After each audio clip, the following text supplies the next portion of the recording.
Welcome, and thank you for joining us today. My name is Audrey Lichter, the Executive Director of Chai Mitzvah, the Resource Center for Jewish Engagement. Chai Mitzvah, the sponsor of Scholars Circle, is a Jewish engagement program that partners with over 700 organizations and has worked with over 9,000 individuals in small group learning, social action, and spiritual and ritual development. We have over 20 curricula tailored for small group conversation for teens and adults, lay or professionally led. To learn more, please visit our website at chaimitzvah.org. The Scholars Circle hosts lectures by prominent scholars every 2 weeks on topics relating to Israel and the Jewish community, geared towards rabbis, educators, and lay leaders who are charged with explaining the complex issues which the Jewish community is facing. To that end, each lecture will have a resource sheet that will be sent to you after the lecture. A recording of each lecture will be accessible on our website and shared with you through email. Our featured scholar tonight is Dr. Andrew Pessin, Professor of Philosophy and Jewish Studies at Connecticut College and Campus Bureau Editor of the Allgemeiner. His books include Anti-Zionism on Campus, Poisoning the Wells, Anti-Semitism in Contemporary America, and the Jewish God Question, as well as several novels and his most recent book, Bright College Years. His novel, Nevergreen, is a satirical and now clearly prophetic account of campus cancel culture, its ideological excesses, and its deleterious impact on the Jews. Long ago, he enjoyed some moments of fame portraying the genius on the David Letterman Show. Dr. Pessin. Before I welcome our scholar, a couple of housekeeping rules. To submit a question, please use the Q and answer button on your screen. Q&A will be held at about 40 minutes into the lecture, but you can submit questions anytime throughout. The lecture recording will be sent to your email in a few days and will also be available on our website at chaimitzvah.org. Now to Dr. Pessin. Thank you, Audrey, so much. Let me go ahead and share the screen, and let's get that into slideshow mode. There we go. Everyone see that okay? Audrey, give me a thumbs up. You see that okay? Looks good. Thank you so much for that introduction. Thank you, everyone, for being here. I hope that everyone is coping as well as can be hoped for in light of the really horrific circumstances in Israel and in America and any place where there are Jews. It's very dark and scary times. Let me just add one thing to the introduction. Please, if you're interested in these issues, I focus a lot on how campuses deal with and respond to Jews in Israel. Please find me on Twitter, follow me on Twitter. I moderate a Facebook group called Anti-Zionism on Campus that has been documenting this stuff for some years now. Come join us there if you're on Facebook. I also am doing a Substack where I'm writing pretty regularly now. You can find me, the name is Pariah, but I'm sure, or email me and I'll direct you to it if you can't find it that way. Tonight's topic is part 2. The first part was a couple of months ago, dispelling the myths. I actually prefer the stronger language, refuting the lies about Israel. There are many lies told about Israel on campuses and elsewhere, and these lies are important lies because they're big lies, and I'll talk about that in just a second. It is because of these lies that campuses are susceptible and have started to hate the Jews and therefore hate Israel. So refuting the lies is an important tool we have to have in our toolkit, or perhaps a weapon in our holster, in order to fight back for the status of the Jews and Israel on our campuses. You should know I've actually at this point now written all of this up in an article. Not quite sure where it will be published yet. It's a long article, but if you're interested in a written version of what we'll be talking about tonight and talked about the previous one, please find me, email me. I'm happy to share that with you. The goal is to be thorough, to refute these lies and be thorough. So this will be a bit more detailed than your average webinar, but again, it's written up. So if you want to ask for the transcript, in effect, that will be available. Let's get to it. What we're dealing with is what we called last time by the famous Nazi strategy of the big lie. And we had a quote from Hitler and a quote from Goebbels. You just read the bold parts will be enough. Big lies are lies that are just so big and so widespread that people, and if you tell them repeatedly, often enough, people start to believe them. And the fact that the campaign against Israel consists of a set of these big lies shows that it isn't just about misinformation or ignorance, but it's a deliberate campaign to delegitimize, dehumanize, and demonize Israelis and Jews, portraying us as the epitome of evil, which then justifies all sorts of actions in response, boycotting, persecuting, attacking, even killing, which is, of course, what the Nazis ended up doing and what Hamas, the direct inheritor of the Nazis, ended up doing on October 7th.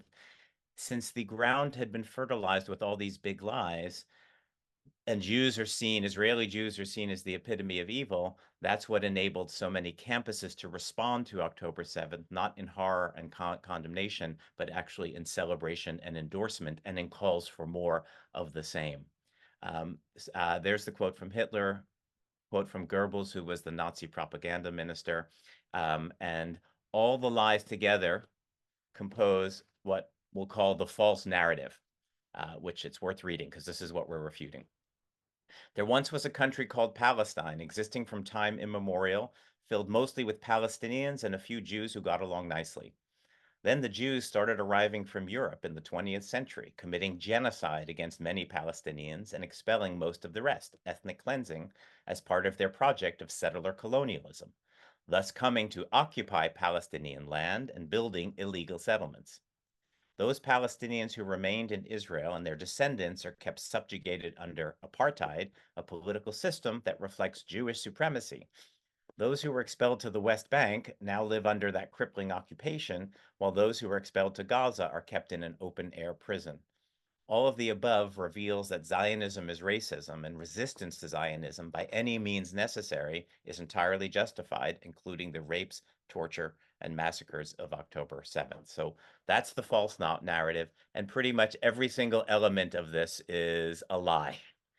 Last time we got through the first three lies, there once was a country called Palestine existing from time immemorial, and the Jews started arriving from Europe in the 20th century, committing genocide against the Palestinians. So we refuted those last time. In the interest of time, I won't review that, but just to remind you of the long history of Jewish presence in this land, sovereignty, autonomy, presence in the land dating back 3,000 years as the people who are indigenous to the region. And we looked at a bunch of statistics showing how ludicrous the charge of genocide is, in particular in the current Hamas war. And that argument still stands. And again, all that is written up in the article that I mentioned. So with that behind us, we will now move to the next lie. So that takes us up to lie 4. The goal is to get through at least a couple tonight. We'll see how we're doing at around the 40-minute mark or so. I'm hopeful there'll be a part 3, but I'll discuss that with my superiors. So lie 4, the committing of ethnic cleansing, Israeli Jews against the Arabs. This is a two-part lie. The first part refers to the period up to 1948 and the War of Independence. Second part of the lie suggests that Israelis have been doing this, continuing to do this in the decades since. We'll only focus tonight on the first part of the lie, that the establishment of Israel was a project of ultimately premeditated intentional ethnic cleansing, that the Jews wanted to come in and remove the Palestinian Arabs and take their places. So that's what we'll focus on. You see a famous picture on the left of Palestinian refugees leaving their homes. The book on the right, The Ethnic Cleansing of Palestine, is really sort of ground zero for this lie, for this allegation by this historian, Ilan Pappé, who fairly literally makes things up or exaggerates and twists things, but we'll come back to him in a little bit. So we'll talk about that book, The Ethnic Cleansing of Palestine. What we can acknowledge is that there's a kernel of truth in this lie. Many big lies start with some kernel of truth. The kernel of truth here, of course, is that it is true that some 500,000 to 800,000 Palestinian Arabs left their homes from early 1948 onward and became the refugees. There are debates about exact numbers. That's the usual range you see. Let's just say 700,000 just to have a round number to work with. So that happened. 700,000 Palestinian Arabs left their homes and became refugees. But the key point in responding is this. This is an important factoid. As of November 1947, when the United Nations voted in favor of partitioning the land into a Jewish state and an Arab state, at that time, there were zero refugees. 1947 is the culmination of the Zionist project as it's on the cusp of establishing the state that it was dreaming of. At the moment when it was at its cusp, there were zero refugees, which means Zionism itself displaced nobody. I repeat that. Zionism, as culminating in the November 1947 partition proposal, displaced nobody. In fact, it was just the opposite. Zionism drew people in, drew Arabs in. There was wide-scale Arab immigration into Palestine throughout the early 20th century, i.e., after Jewish Zionists began developing the country. There's a famous quote from Robert Kennedy. This was shortly after he has come back from a trip to Palestine. The Jews point with pride to the fact that over 500,000 Arabs between 1932 and 44 came into Palestine to take advantage of living conditions, economic conditions, existing in no other state, and no other Arab state. Right? That tells you everything. Zionism displaced nobody, and to the contrary, brought hundreds of thousands of Arabs in. The book on the right is a famous book. It's a little controversial. Some people dispute it, but Joan Peters' famous book documents extensive Arab immigration into Palestine in the 19th and 20th century as well. So had the Arabs accepted the partition proposal in November of 1947, today we might well have been celebrating the 75th anniversary of Israel and Palestine, two states living next door to each other in peace. But of course, the Arabs did not accept the partition proposal and instead chose war. They went to war. And it was war that produced the refugees, not Zionism. The war that Arabs started, as all wars do. We'll talk a little bit more about that in a moment. There has never been a war that hasn't produced refugees, and most wars produce lots of refugees, right? Now, with respect to the refugees, it's important to distinguish several different kinds or categories. And again, scholars argue over exactly how many of which category. We won't engage in that here. First category, there were wealthier people who left early in the Civil War. For those in the know, right after the partition proposal, the Jews accepted it. The Arabs essentially began a civil war against the Jews that lasted until May of 1948, at which point between 5 and 7 Arab armies, depending how you count, invaded Palestine. So it became an international war after that. So early in the Civil War, very early in the Civil War, wealthier people left quite voluntarily because they could. Nobody wants to be around a war.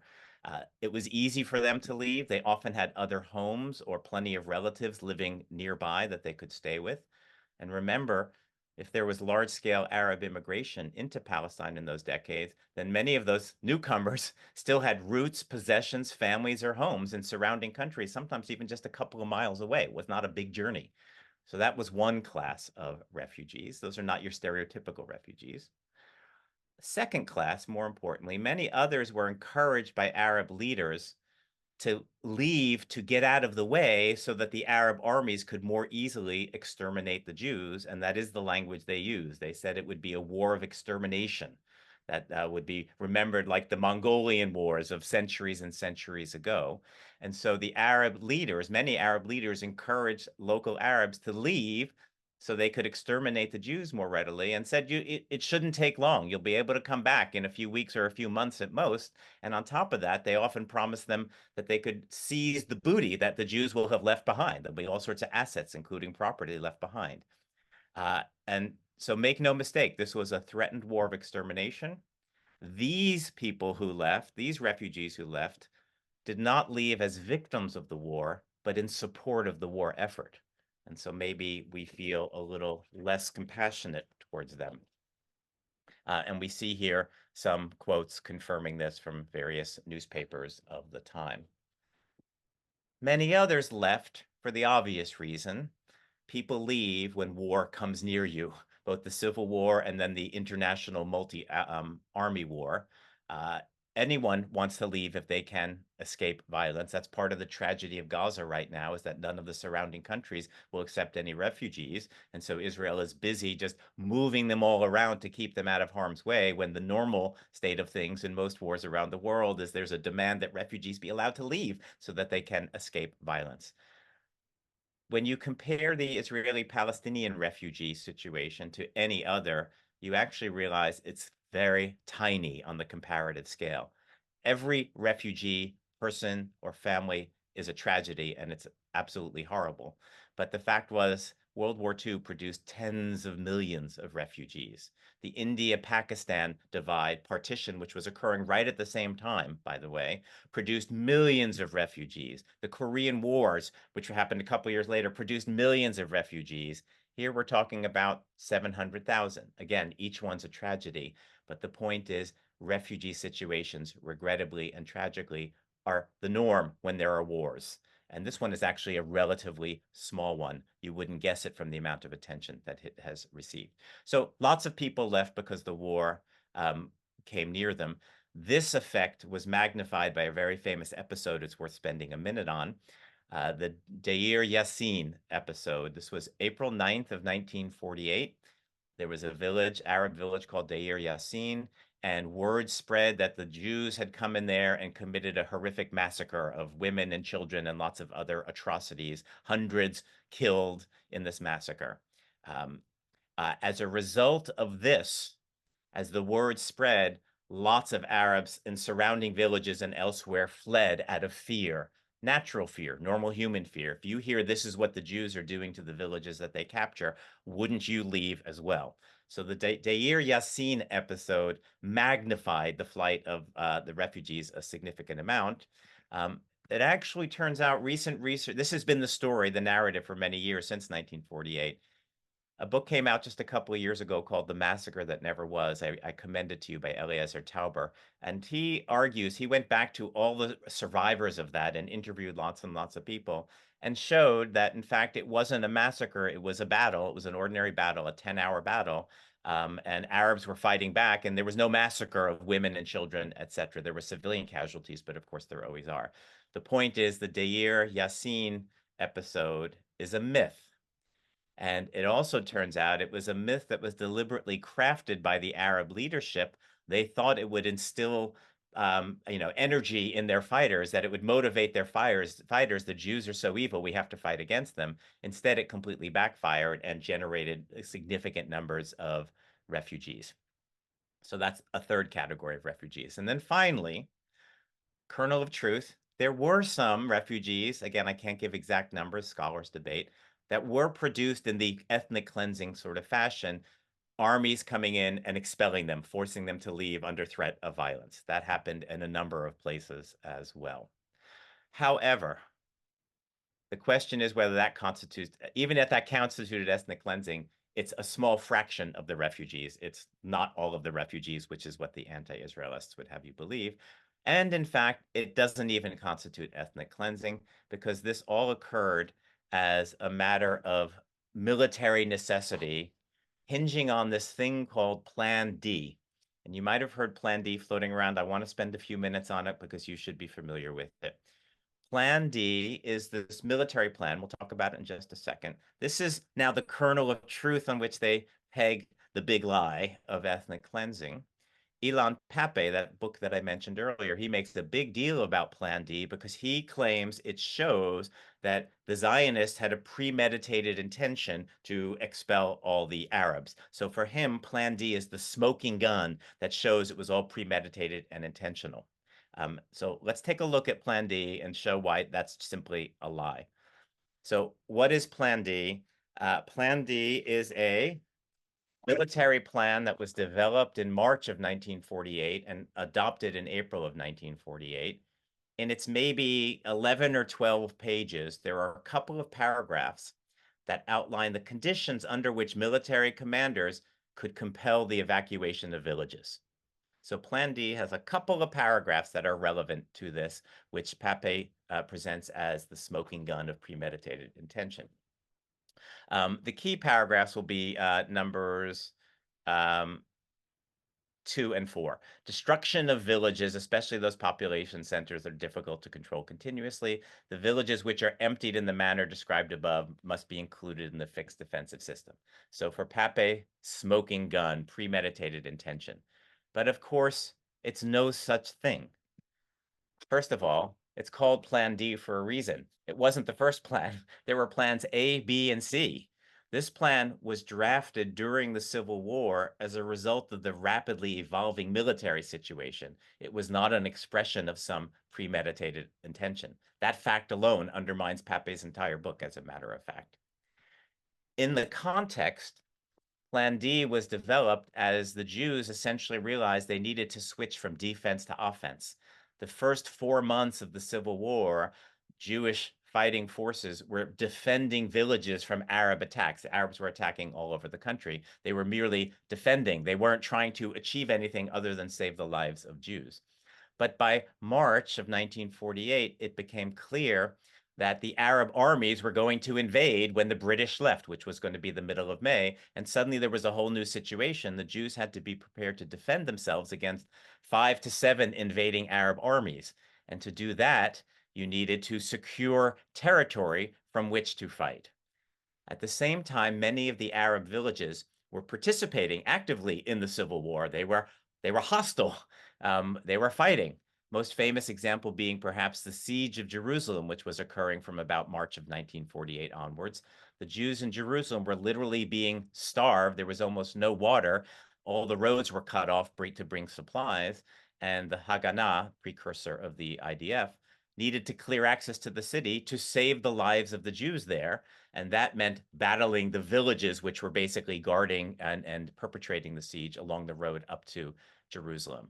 And so those were some of the villages which had to be evacuated in order literally to break the siege to save Jewish lives. So it wasn't intending to evacuate, it was literally to save Jewish lives. And then, as I said earlier, to secure territory in order to be able to defend themselves from the war of extermination that the Arab armies were perpetrating. All of this is done with military necessity and with military justification in a war that the Arabs started.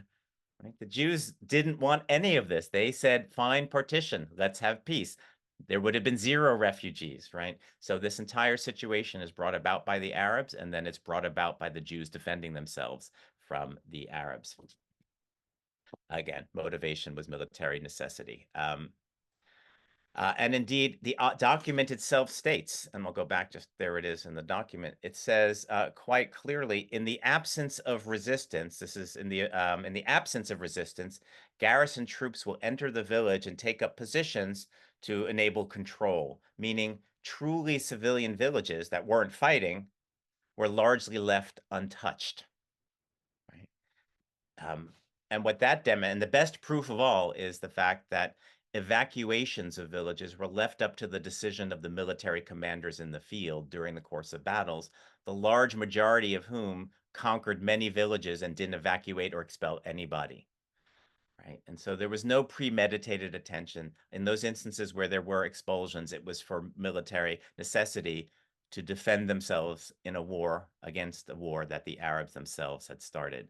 It wasn't ethnic cleansing, it was self-defense. And in fact, as is the case in many of the lies that we're looking at, basically the reverse of the lie is true. It's the Jews who were ethnically cleansed by the Arabs. So part 1 of that point, Jews were massacred or expelled from all the areas that the Arabs conquered in the War of 1948. Over 10,000 Jews in Judea and Samaria and Gaza were either killed or expelled, their communities, homes, and properties destroyed or confiscated. Most famously by Jordan, which captured what they started calling the West Bank, as well as East Jerusalem, which includes the Old City, including the Jewish quarter there. And they killed or expelled all the Jews from the Jewish quarter. Jews there, many of whose heritage traced back centuries or even millennia in that land. And they set about destroying most of the synagogues in the Old City as well. Here's a picture on the left, or Jews, you usually see the pictures of Palestinian refugees fleeing. Well, here's Jewish refugees fleeing the old city as Jordan is capturing it. And then on the right, a nice picture of Arabs plundering the Jewish quarter, taking the booty after the Jews were expelled there. So that's part one of ethnic cleansing perpetrated by the Arabs.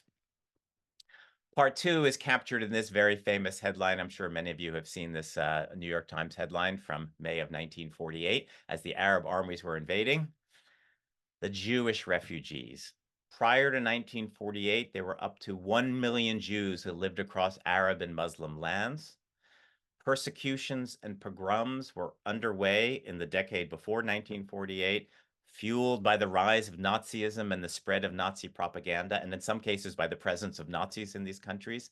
You might remember from last time, the Mufti, the Palestinian national leader, spent the war years in Berlin working with the Nazis to bring the final solution to the Middle East. So the Middle East was aflame with literally Nazi Jew hatred, and so persecution and pogroms. And then in the course of several years, hundreds of thousands of these Jews were expelled from these Arab and Muslim countries, with the exodus going on for some years, including the nearly complete destruction of the Iraqi Jewish community, which dated back to Babylonia, dated back some 2,500 years. That is ethnic cleansing.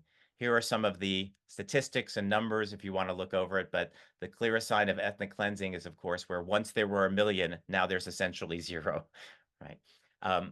There's a lot to say about the way the Palestinian refugees were treated quite differently from the Jewish refugees, who were largely ignored, lost to history. Part of the reason for that is, of course, that Israel absorbed many of them at their own expense. All these refugees' assets were confiscated by the Arab countries. None of them got any compensation whatsoever. Whereas the Palestinian Arab refugees, of course, were perpetuated. And that story has a lot to do with the UN and an organization called UNRWA, which is the main UN organization that takes care of and perpetuates the Palestinian refugees. I heartily recommend this book by Adi Schwartz and Einat Wolf, The War of Return, which tells that story in great and actually quite painful detail. So once again, there was no ethnic cleansing. It was just Jews defending themselves from Arab attempts to exterminate them, while the Arabs, in fact, ethnically cleansed all of their Jews. That's lie 4. And again, the reverse is true. The other side is guilty of it. Let's turn to lie 5, the project of settler colonialism.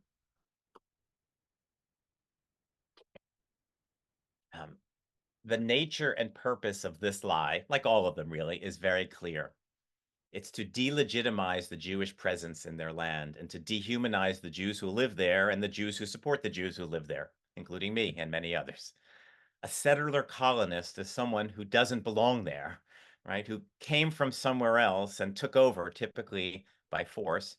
It is among the worst slurs you can sling in the academy and progressive circles since around the mid-late 20th century, which began the great era of decolonization, both literally when former colonies, typically of European countries, attained independence, and also within the academy. There's a whole theory of decolonization, which has just taken over large realms of the academy.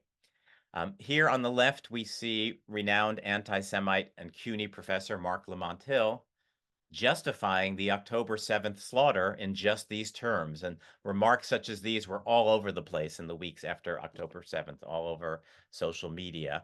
The key thing is he's upset that not enough people are supporting the Palestinians. This is just a week after October 7th, right? He says, I guess decolonization really is just a metaphor for some folks, i.e., if you believe in decolonization, you have to support October 7th. That, in my view, morally repulsive and horrific claim is obviously predicated on the assumption that Israel is a colonialist enterprise, and therefore decolonization is necessary and justified. That's, of course, a lie, and so this shows you how the lies are so dangerous. People who believe this lie believe that resistance by any means necessary, including rapes and dismemberment and slaughter of children, etc., is justified. So these lies are incredibly dangerous lies. On the right is a very useful pamphlet published by the Academic Engagement Network. It's a good resource for refuting the colonial settler narrative. Professor Ilan Tron is a mentor of mine, and his daughter and son-in-law were murdered on October 7th, particularly painful.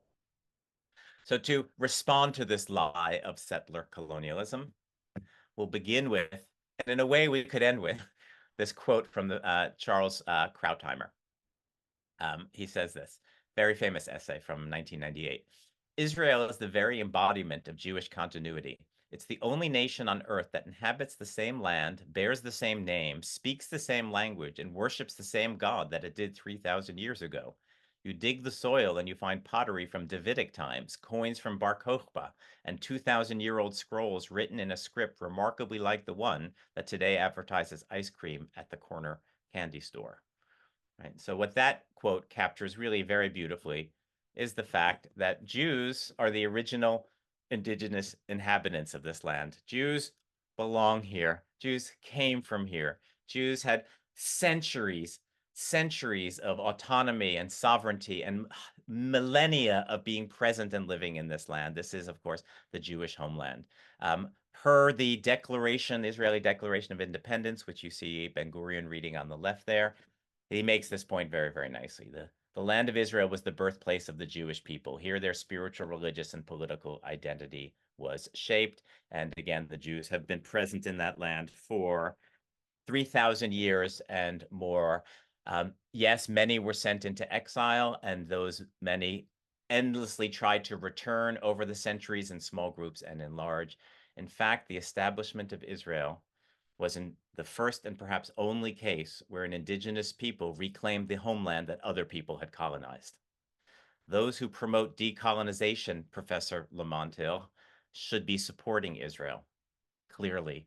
So that alone just takes all the wind out of the sails of the settler colonialism. But knowing a little bit of the actual history, it's not a surprise that the people who push these lies often want to suppress or omit the telling of Jewish history, because Jewish history simply refutes the claim that Jews are colonists in this land. Jews are indigenous.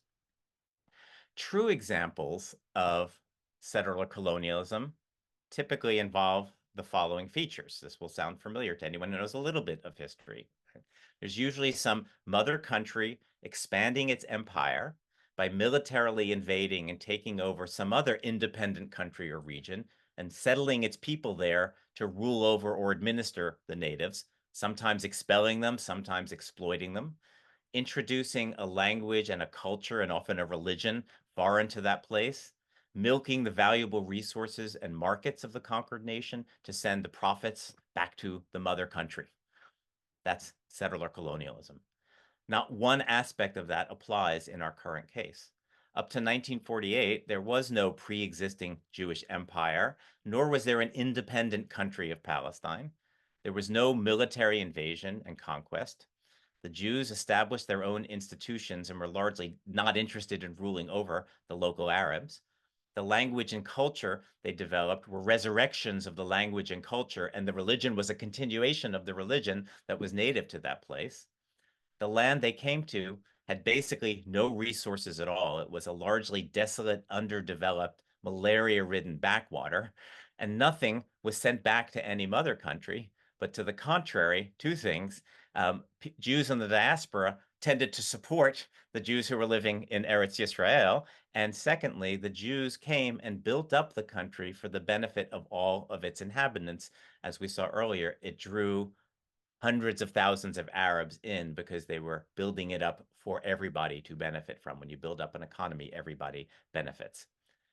This is what settler colonialism looks like. On the top, we have the British Empire. The sun never sets on the British Empire, it was said at some point in the 19th or 20th century, because England had territories literally all around the globe. It was always daylight somewhere in the British Empire. And the bottom picture is, of course, the Roman Empire. So starting from the area of Rome and the boot of Italy, the Roman Empire conquered the entire Mediterranean basin and beyond. That's what colonialism looks like. I don't have a map here, but you know what Israel looks like against all the Arab countries. It's this tiny little sliver in this enormous sea of hostile countries. It is not taking over anything. Now, there's a kernel of truth here as well. The kernel of truth is that Jews did arrive in significant numbers in Palestine in the early 20th century. But the masses of Jews who were arriving in these decades were not colonists, but refugees fleeing persecution and pogroms across Europe and the Middle East, including, can you imagine literally the obscenity of calling an Auschwitz survivor, someone skin and bones who somehow survived Auschwitz, making it to the land of Israel, and calling that person a colonist? That is a refugee, someone literally escaping for their lives. And of course, once the Arabs began, another thing that backfired on them, once they began expelling their own hundreds of thousands of Jews, the large majority of those Jews ended up in the land of Israel, fortifying it and establishing it. And they arrived again. They were forced to leave under threat of violence, in some cases under actual violence. So these are not colonists, these are refugees. At the same time, as we saw, significant numbers of Arabs were immigrating into the region from different parts of the Arab world, not as refugees, but in pursuit of better economic conditions, and often sending money back to their home countries. What does that sound like? Why aren't they the colonists as opposed to the Jews? In fact, it's the very opposite of colonialism. Again, Zionism displaced nobody, unlike the typical colonist model, and to the contrary, drew Arabs in. There was room enough for everyone and benefits available for everyone. The only displacement occurred, again, when the Arabs decided to go to war and created the refugee situation in the way that all wars do. But Zionism itself didn't produce this result. A corollary to the settler colonialism lie is this one, that Jews are on stolen land. That's why we are resisting them and fighting against them. You see, this is a picture from my own office door. I had it covered with hostages. It got defaced a couple of times. One time it was defaced with a bunch of posters which said, "No peace on stolen land," with a picture of masked people holding rifles. Right. And so this is this other lie. Israel has stolen the land, and therefore, of course, we're ultimately justified by any means necessary in fighting back and recapturing it. Two parts to this corollary. The first part is the up to 1948. Remember, in 1947, there were no refugees. Nothing had been stolen. Nothing had been displaced. So up to 1948, the Jews didn't steal that land. They bought it. The story is well known, right? The Jews bought up a lot of the swampy, malaria-ridden land at exorbitant prices from Arab landowners, and then they drained the swamps and developed the land and made it valuable, right? So the land up to 1948 was all bought.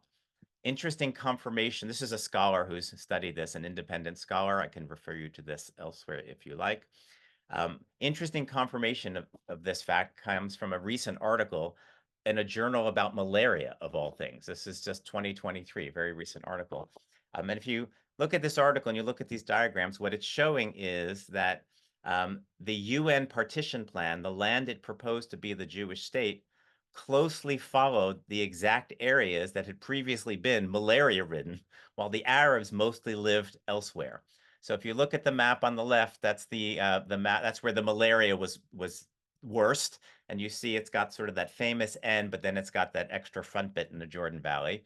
The second map in the blue and the green is where the Jews live, and you notice where the Jews live is basically exactly where that N is, except for the bit in the Jordan Valley. And then the partition proposal, of course, confirms that. So all of that very nicely confirms the story that the Jews bought up this land and stole nothing. It's slightly more complicated after 1948 because then there was a war, and then there were 700,000 refugees, most of whom left their property behind and their land, if they owned it, which in most cases they were not to recover. But this isn't stolen land either. This isn't settler colonialism either. First of all, sadly, and we'll be wrapping up in about 2 minutes, it's a world norm. Wars creating millions of refugees, most of whom lose everything and have to move forward with their lives. And remember, it wasn't just the Arab refugees. There was almost the same number, about the same number of Jewish refugees. Refugees lose things. It's tragic. That happens. But it's not an essential part of Zionism that this happened. Zionism displaced nobody. The Arabs started the war and produced this problem. After the war, Israel tried to reach peace agreements that would have and offered to repatriate some, many, or even most of these refugees, but the Arabs refused to make peace.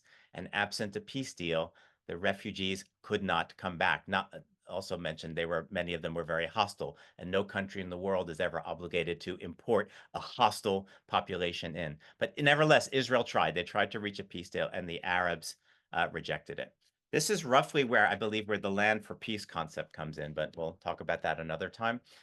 All of this was magnified in 1967 when Israel captured the larger areas of the West Bank and Gaza and the Golan Heights, and of course the Sinai. Israel once again offered to give the land back in exchange for peace. And the famous 3 no's of Khartoum in 1967, the Arab League responded, no peace, no negotiation, no recognition. So think about this. This is the opposite of taking land, stealing land. They captured it in wars of defense, offered to give it back in exchange for peace, i.e., stop trying to kill us. And the Arabs said no. So what are they going to do with that land, right? It's not stolen land. It's literally self-defense. And they tried to give it back, and the Arabs said no. Very lastly, then, once again, the reverse is true. If you want to talk about settler colonialism, you need to talk about the Muslim Arabs who swept out of Arabia starting in the 7th century and conquered most of the Middle East and North Africa, Islamicizing and Arabicizing the many indigenous people they conquered along the way. There used to be like hundreds of different peoples in these lands, and now it's all Arabs speaking Arabic and overwhelmingly Muslim. This is just like those maps that we saw of the Roman Empire and the British Empire. This is settler colonialism. The Jews and Israel are not guilty of it. It's actually the Arabs and the Muslims. So with that, we will end here. So we got through 2 lies pretty substantively today. I'm hoping there'll be a part 3, in which case we'll continue with this idea of occupying Palestinian land. As I mentioned, I've written this up in an article now, so that is available if you would like. And don't forget, follow me on Twitter, join my Facebook group, Anti-Zionism on Campus, sign up for my Substack, Pariah, or look for me, Andrew Pessin. Thank you so much, and I'm looking forward to the questions. We have a nice amount of time for questions. I'm assuming there are some. Okay, thank you, Dr. Pessin. There's many questions, some historical questions. We'll address those first. Okay. So there's many questions regarding Britain and the role that Britain played in first. So, for example, Michael Billow asks regarding Britain, how did they go from the Balfour Declaration in 1917 and the League of Nations mandate in 1922 to throwing up their hands in frustration with the Peel Commission in 1937 and turning over the hot potato to the UN in 1947? So there's a number of questions relating to Britain's role and their culpability and their responsibility in creating this paradigm. So that was a very detailed and knowledgeable and impressive question. I'm not a historian, but I think I have an answer. I can't necessarily say that it is the most authoritative sort of answer, but my understanding of at least that crucial period. So the mandate begins at 1920 when it officially begins, and then finally in 1948, England gives up and leaves and just turns the problem over to the UN and ultimately to the Jews and Arabs to fight it out. So lot has been written about that roughly 30-year period. This gentleman, I think, started from the Balfour Declaration, which was 1917. So we'll say the 30-year period. I think, the British are and were an empire. They were coming to the end of their, I mean, I think people could see the writing was on the wall, the end of the empire. But remember, England still had India, its crown jewel, and England had lots of self-interest in the Middle East, and almost certainly, I believe, would have liked to just take this land for itself as part of the British Empire. Of course, it was administering it as a mandate in which it was charged to foster the development of a Jewish national home there. But I think its ultimate goal, as all countries are, is self-interest. How do we benefit from this? And the reason that's important is if we're looking England is operating out of self-interest and not just out of the charity. We love the Jews so much, we'll give them Palestine. It's not that. It's out of self-interest. They have various reasons to endorse the Zionism, but then they're going to have all sorts of other reasons to really side with the Arabs in the dispute. As we get a little bit into the 20th century, oil becomes an issue, and the Arabs have the oil, and that's well known, and that is important. Secondarily, the Arab world is vast. I don't have the map here, but just go look up the standard maps of Israel compared to the Arab world and the Muslim world. Israel, you can barely see it on those maps. It's so tiny compared to those. So there's, hundreds of millions of Arabs and a few million Jews. Arabs are going to have a lot of sway, and they have the oil, right? And then third, the Arabs don't like the Jews, and the Arabs can't stand Zionism, and the Arabs are causing all sorts of trouble. So as we look at the 1920s and 1930s, the Arabs are perpetrating a tremendous amount of violence. This violence, by the way, long precedes the things they say today are the causes of the violence. The existence of Israel. Well, Israel didn't exist then. The occupation, meaning the West Bank. Well, there was no occupation, right? They just didn't like Jews moving in. And the thought, and even when Jews were a tiny minority, they were attacking the Jews, but long before Jews were even a threat to become a majority. So the Arabs caused a lot of problems for the British, tremendous amounts of violence. And of course, famously, 1936 to 1939 was the Arab Rebellion. It was an open rebellion against primarily the British. They also attacked a lot of Jews, but they were fighting the British here. So by 1939, with the famous White Paper, which is really when England had, I think, given up on the mandate, the famous White Paper of 1939, England announced basically there would only be limited Jewish immigration for the next 5 years. And the timing, of course, is crucial here because this is the start of World War II and the Holocaust is about to happen here. They essentially severely limited any Jewish immigration for 5 years and then said after 5 years, this will be did they say a democratic country? It might have been a democratic country, but the point was it would have been an Arab country because there still would have been a very significant Arab majority. That was the end of Zionism, was the 1939 White Paper. And of course, this was a devastating blow to the Jews because the Jews have been trying to get out of Europe in the years leading up to this. And because of this White Paper, Palestine was closed off to Jewish immigration, which, of course, now the Jews were trapped in Europe and then easier to slaughter 6 million of them. So this had a direct consequence in the Holocaust. And the reason for the White Paper was Arab violence. And so in my understanding, the primary reason England essentially gave up was because the Arabs would not let them pursue the Zionism. And this had fatal consequences. This trapped Jews in Europe, which allowed them many of them, who knows how many would have been able to escape had the doors of Palestine been open instead of shut. So that's my understanding. Okay. There's many questions addressing contemporary issues as well. Good. So, for example, talking about the Arab countries, Richard Sherman asks, how do we counter the billions of dollars that Muslim countries have poured into Harvard, Yale, Texas, A&M, MIT, etc., that has infused the academy with virulent anti-Semitism? If I knew that, if I knew how to, it's a really interesting, complicated issue, and it's just really been coming to light in the past year or so. An organization called ISGAP, and it's a hard acronym. I can never remember exactly what it stands for, but it's this Institute for Studying Global Anti-Semitism and Policy. That might be the acronym. They've been leading the way in doing this research, exposing the Arab money that's been flowing into these universities. And this research has been coming out. And in fact, just a couple of days ago, perhaps Mr. Sherman was referring to that, but it was disclosed that Yale University had hidden something like $15 billion of Qatari money that had been donated to them, and they hadn't disclosed it, and they were supposed to disclose it. So there's clearly a ton of Arab money flowing in. In at least a couple of places, you can draw something like a straight line between that Arab money and the change of universities against the Jews. So places like Columbia and Georgetown, where that Arab money and Brown University has funded centers for Palestine studies or centers for Mideast studies, which then end up hiring all these anti-Zionists to teach all of their courses there. There you can see the direct influence of that money in contributing to the problem.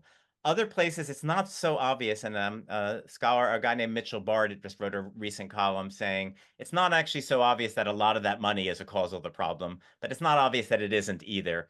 And it is obvious that some of it is. So it's clearly a problem.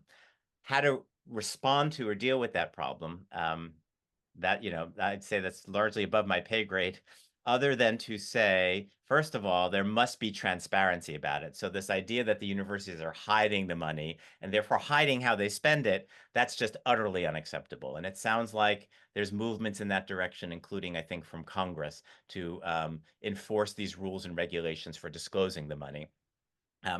Second, what you hope, I don't think, I'm not optimistic about this, but if you look at these Middle East centers, someone somewhere has to draw the line and say, if you are going to be a center for Middle East studies, and by the way, it's important that we have centers for Middle East studies. The Middle East is an important thing for people to study and that we need to develop expertise on. But there can't be like ideological monolith there. There has to be diversity of opinions. There have to be some Zionists in those faculties teaching Zionist courses, which is not the case when you look at places like Brown, Columbia, and Georgetown, I believe, overwhelmingly, viciously anti-Zionist. So someone somewhere, and I'm not sure who's going to do that. University administrations should do it, but they have not been doing it. I think they're afraid of their faculty by and large. I think it might have to be Congress, which is there's a lot that's problematic with that suggestion too. We really don't want Congress interfering with, academic curricula in general, seems to me. But we're in an emergency situation where maybe Congress has to, I don't know, pass some legislation mandating ideological diversity in any of these centers, particularly if they're funded by external money. There might also be laws which restrict the flow of foreign money into these things. If there are, those obviously need to be examined. So those are a few thoughts on that very interesting and complicated issue. Thank you for that question. Yeah, there are a number of questions asking about let's see. Well, here's a question. Weren't Palestinians indigenous people as well? That's a great question. Thank you for that. So, it depends what you mean by indigenous, but certainly if we want to avoid getting into that detailed question, the fact that one people is indigenous to a region does not at all exclude that some other people might be indigenous to that region, right? But what's important to know is the following, that the Jewish narrative, roughly speaking, I've been calling that other narrative the false narrative. We'll call that the Palestinian or pro-Palestinian narrative, which I, of course, believe is a very false narrative. The Jewish narrative, generally, if the Palestinians and the Arabs weren't relentlessly attacking the Jews, Zionism, in its original formulation, starting with Herzl, never envisioned displacing anybody. It was a land that was big enough for all its people. By the way, Palestine through the 19th century, it was empty. Not completely empty. Yes, there were people, there were some people there, but it was a vast, mostly empty land. And there's all sorts of evidence of that. Most famous one is Mark Twain, the great 19th century comedic writer, Huckleberry Finn, Tom Sawyer, that guy. He wrote a travelogue. He took a trip to Palestine, and that's actually a very amusing thing. He's mocking the people he's traveling with, but he describes it in great detail. And he says, you go for days and you don't see a single soul. It's an empty country, backwater, as I said earlier. For Herzl and the other founding figures of Zionism, there were millions of Jews who needed to get out of Europe for their own safety. This is the driving force of Zionism. And Palestine had plenty of room for millions of people in their view.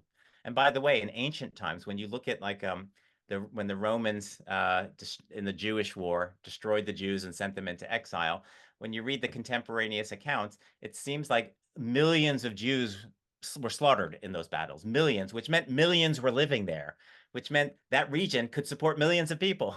And it didn't have millions of people in the 19th century. It was mostly empty. The point of all that was Zionism's vision was very much the Jews will come, lots of Jews, they hoped millions would come and develop this land for the benefit of all of its inhabitants, and there was room enough for everybody. So the Jewish narrative in its fundamental form is consistent with agreeing with this questioner, right? Yeah, sure. These people are locals, they're natives. Maybe they've been living there for generations or centuries as well. We're not expelling them. We can both be here, right? It's the other narrative That's the exclusive one. The Arab narrative is the one that denies Jewish indigeneity and says, we've been here for centuries. The Jews just came from Europe in the 20th century. And in fact, many of them openly deny Jewish history. They claim it's all false, which is just shocking and outrageous. So I'm comfortable with saying something like the Palestinians are indigenous to the region as well.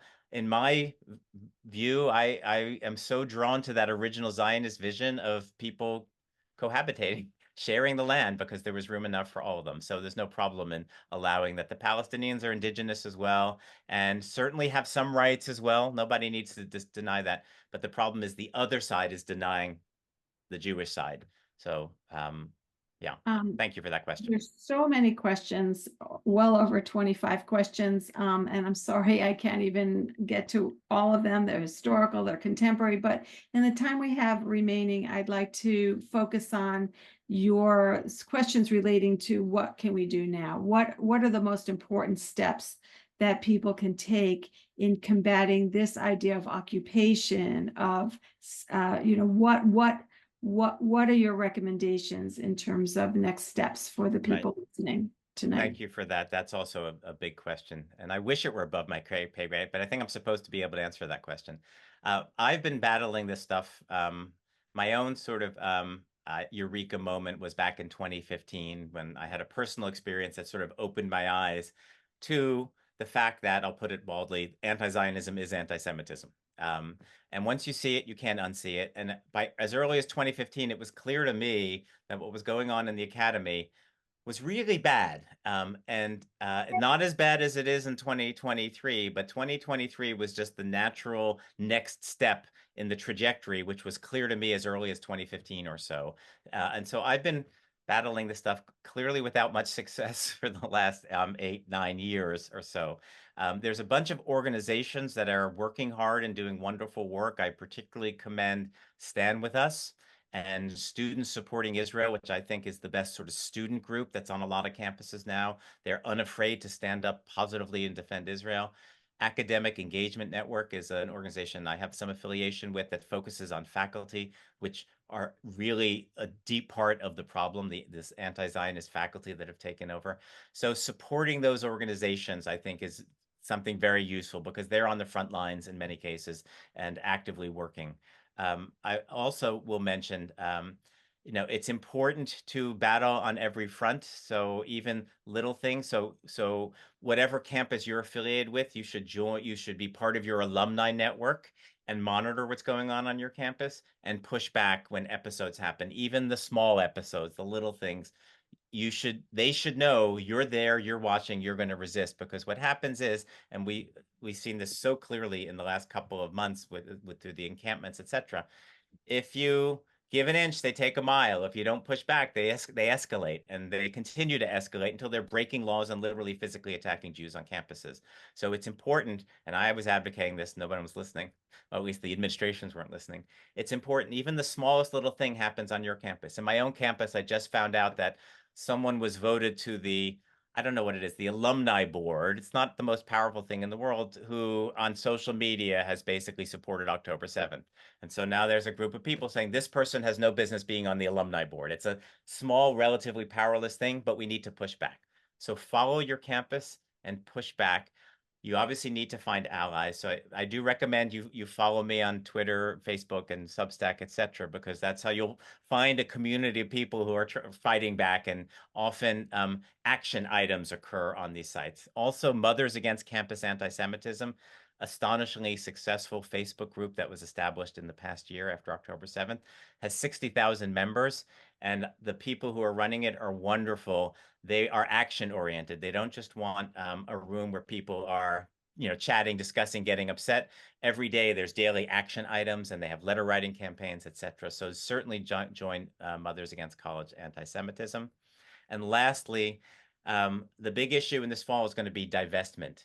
So make your voice heard. I've just written an article about divestment, happy to share that as well, against this divestment campaign.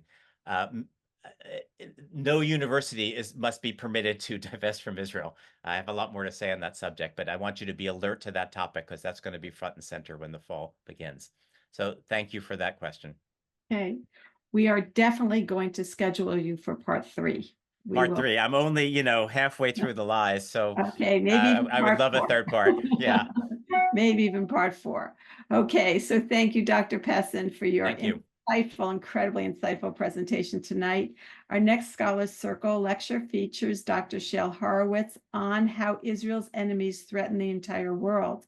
The lecture will be live on Monday, July 1st at 7 p.m.